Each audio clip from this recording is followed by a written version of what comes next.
আসসালামু আলাইকুম প্রিয় দেশবাসী। ভোট হচ্ছে একটি পবিত্র আমানত।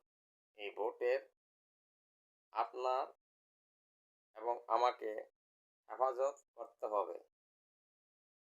সৎ, যোগ্য, আল্লাহভীরু লোককে ভোট দিতে হবে, যিনি নির্বাচিত হয়ে দুর্নীতি, দুঃশাসন, স্বজনপ্রীতি, অনুরাগ, বিরাগের বশবর্তী হইয়া কোনো কাজ করবেন না, প্রতিহিংসার রাজনীতি করবেন না, যিনি আয়নাঘর তৈরি করবেন না, যিনি বাংলাদেশকে সুখী এবং সমৃদ্ধশালী রাষ্ট্র হিসেবে গড়ে তুলবেন, তাকেই আমাদেরকে ভোট দিতে হবে। এই ভোট প্রতিদিন আসে না, প্রতি 5 বছর পরে একবার নির্বাচন আসে।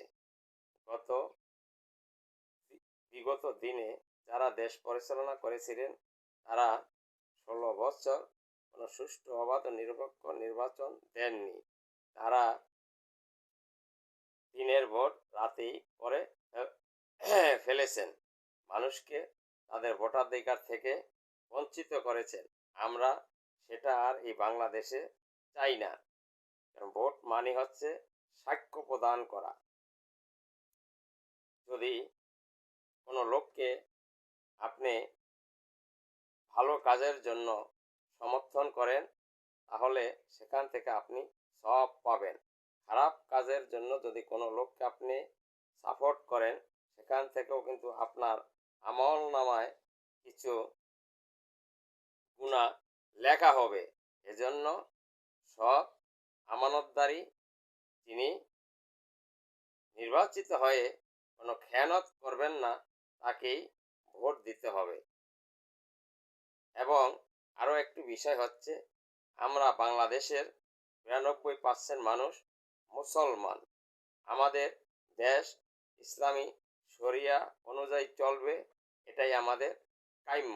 আমরা বিজাতিদের ভাড়া করা নীতি এবং আদর্শ দ্বারা দেশ চলুক, এটা আমরা চাই না।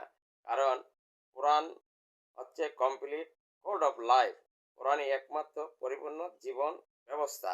আমাদের দেশ কোরআন সুন্নাহ অনুযায়ী চলবে, এটা আমরা চাই। শরিয়া আইন দ্বারা রাষ্ট্র পরিচালনা হোক, এটা আমরা